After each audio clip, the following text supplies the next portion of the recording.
안녕하세요. 오늘은 편입 관련 Q&A 영상을 찍어보려고 합니다.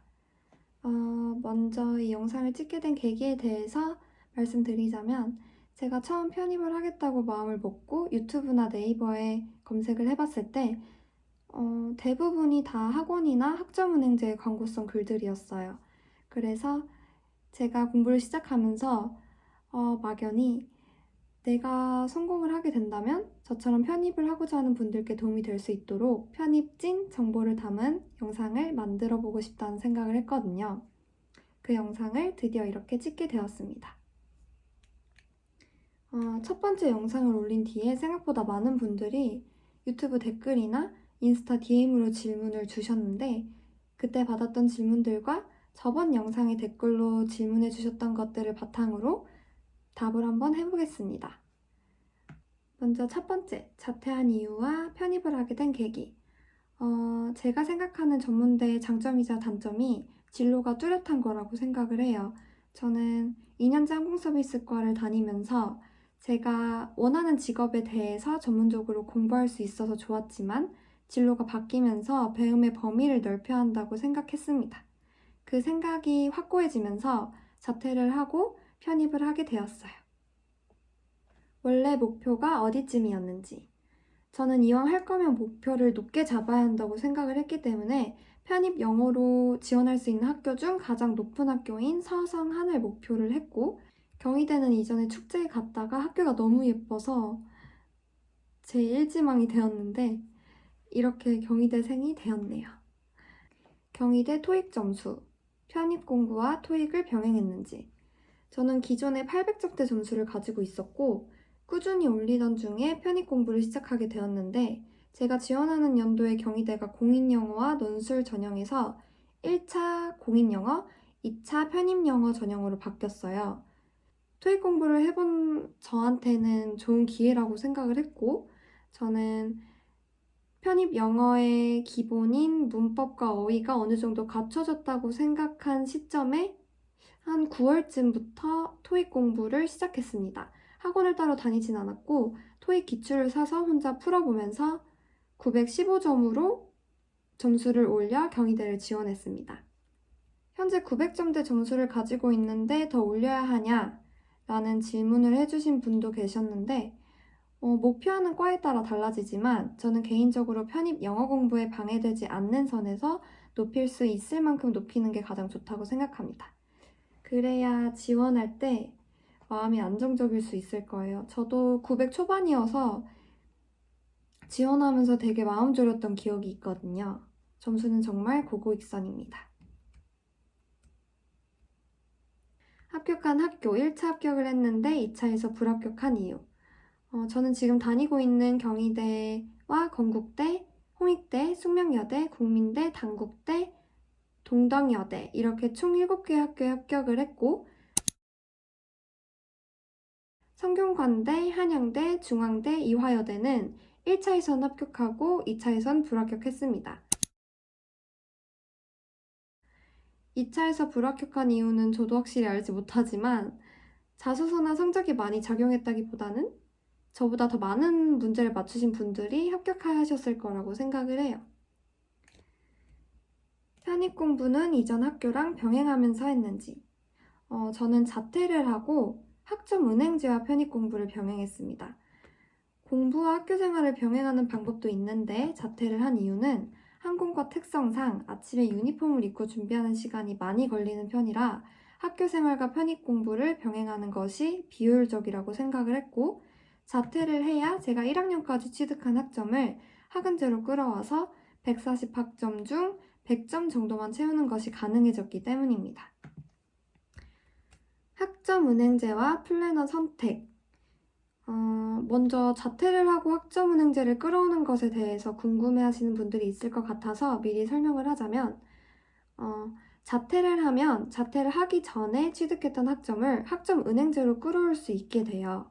저는 학사 자격 요건인 140학점 중 전적대에서 끌어온 학점을 제외한 96학점을 채워야 학사를 지원할 수 있는 자격이 생겼고 단기간에 채우는 것이 목표였기 때문에 자격증을 공부했습니다. 학점을 어떤 자격증으로 채울지에 대한 계획은 플래너님을 통해서 세웠고 그때 받았던 계획표를 잠깐 띄워드릴게요. 보이는 것처럼 전적대에서 44점을 끌어왔고 42점은 학은제 인강, 나머지 42점은 자격증, 그리고 15점은 독학사를 통해 딴 것을 확인하실 수 있을 거예요. 플래너 선택 기준에 대해서 질문해주신 분도 계셨는데 저는 세세한 것들도 친절하게 하나하나 알려주시는 분을 제 선택 기준으로 삼았고 여러 플래너 분들과 상담을 한 후 가장 효율적인 계획을 세워주신 분을 택했어요. 자격증과 학사 취득은 언제 마쳤는지. 저는 10월에 자격증 취득을 마쳤고 학사 학위 예정자로 학교를 지원해서 2월에 학사 취득을 했습니다. 일반 편입과 학사 편입 중 어떤 것이 더 유리하나요? 이 부분은 개개인의 의견차가 있고 어떤 것이 더 좋다고 확실하게 말할 수 없기 때문에 이런 부분에 대해 언급하는 게 좀 조심스럽긴 하지만 제가 학사 편입을 선택한 이유에 대해서 말씀드리겠습니다. 이건 그냥 저의 개인적인 생각이니 참고만 해주세요. 제가 편입에 대해 알아볼 당시에 저보다 먼저 편입한 오빠가 있었는데 제 바로 전년도에 편입을 해서 저에게 되게 생생한 후기를 들려줬어요. 그때 기억에 남는 말이 일반 편입이 바늘구멍이면 학사 편입은 단추구멍이다. 당연히 바늘구멍보단 단추구멍이 낫지 않겠냐 였습니다. 요즘에는 일반과 학사 경쟁률이 그렇게 크게 차이가 안 난다고는 하지만 편입을 지원하는 사람 중에 2년제 학위가 있는 사람보다 4년제 학위가 있는 사람이 당연히 적을 거라고 생각을 했고 그래서 저는 학사가 저한테 더 유리하다고 판단을 했습니다. 그러나 학사로 지원할 수 있는 자격 요건을 갖추기 위해서는 자격증과 학은제를 병행해야 해서 초반에는 영어에 투자할 시간이 별로 없었어요. 그렇기 때문에 이걸 보는 여러분은 장단점을 잘 고려해서 본인에게 가장 유리하게 작용하는 방법을 택하셨으면 좋겠습니다. 공부한 기간은 어느 정도인가요? 저는 3월부터 공부를 시작해서 약 1년 정도 공부를 했습니다. 편입할 때 학원 다니셨는지, 다녔다면 어디를 다녔고 왜 그곳을 선택했는지, 학원 비용은 얼마였는지. 저는 학원을 다녔고 강남에 있는 김영 여학생 전용관을 다녔습니다. 이 학원을 선택한 이유는 여학생 전용관이다 보니까 여대만 집중적으로 관리할 수도 있고 남녀가 같이 학원을 다니는 것보다 더 집중할 수 있는 환경이라고 생각을 했고요. 학원 비용은 한 달에 34만 4천 원이었습니다. 소형 학원이 좋을까요? 대형 학원이 좋을까요? 저는 대형 학원만 다녀서 소형 학원의 장점이 무엇인지 말씀드리긴 어렵지만 소형 학원은 학생 수가 적다 보니 더 세세한 관리를 할 수 있다는 게 장점일 것 같고요. 제가 다닌 대형 학원의 경우 학생 수가 많다 보니 그만큼 학원이 가지고 있는 데이터가 많았고 기출이나 학원 문제집 등 자료가 정말 좋다고 느끼긴 했어요. 실제로 시험장에 가서 학원에서 나눠준 자료와 비슷한 문제들을 많이 접하기도 했습니다. 하지만 강조하고 싶은 거는 어딜 가든 하기 나름입니다. 저는 5시 30분에 일어나서 대충 준비를 하고 6시까지 학원에 가서 1시간 동안 그날 볼 단어 테스트를 단어를 외웠고 7시부터 10시까지는 수업을 들은 후에 아침을 먹고 와서 다음날 시험 볼 단어를 외운 뒤 그날 수업 내용을 복습하는 패턴으로 공부를 했어요. 초반에는 평균 7시간 정도 공부를 했고 후반에는 기출문제도 풀기 시작하면서 하루 평균 9시간 공부했습니다. 공부하다가 집중이 안 될 땐 어떻게 하는지 동기부여 방법. 저는 집중이 안 될 때 학원 주변 아파트에 있는 정자의 단어를 들고 가서 외웠어요. 장소에 변화를 주면 집중이 잘 되는 경우가 있더라고요. 심각하게 집중이 안 되는 날에는 친구들한테 전화를 하거나 아니면 노래를 들으면서 그냥 걸어 다녔어요.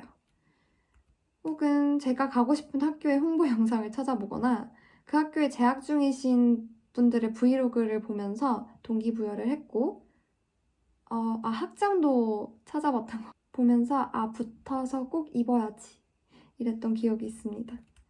편입을 성공하고 하고 싶은 것들을 메모장에 적어보는 것도 저에겐 동기부여 방법 중 하나였어요.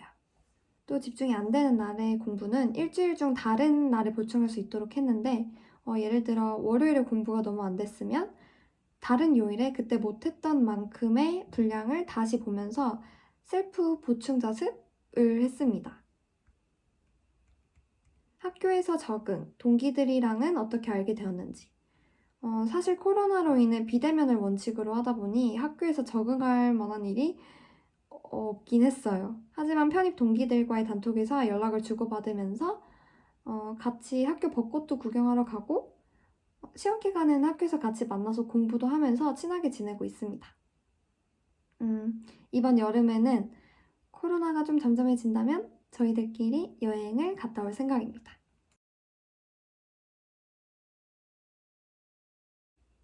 마지막으로 편중생들에게 하고 싶은 말과 조언. 사실 지금은 많이 무뎌지긴 했는데 6개월 전까지만 해도 내가 붙을 수 있을까 하면서 합격 전에 마음을 졸이던 저였기 때문에 뭔가 조언을 한다는 것 자체가 부끄럽긴 하지만 제가 공부하는 동안 계속 곱씹었던 말이 하나 있어요. 제가 정말 좋아했던 학원 문법 선생님께서 해주셨던 말인데 나의 노력 앞에 나름이 붙지 않을 만큼입니다. 저는 사실 편입을 하기 전에는 나 나름 열심히 공부했는데 라는 말을 많이 했던 것 같아요. 다 끝나고 난 다음에 나 다신 그렇게 못해 라는 말이 나올 만큼 공부해보고 싶었어요.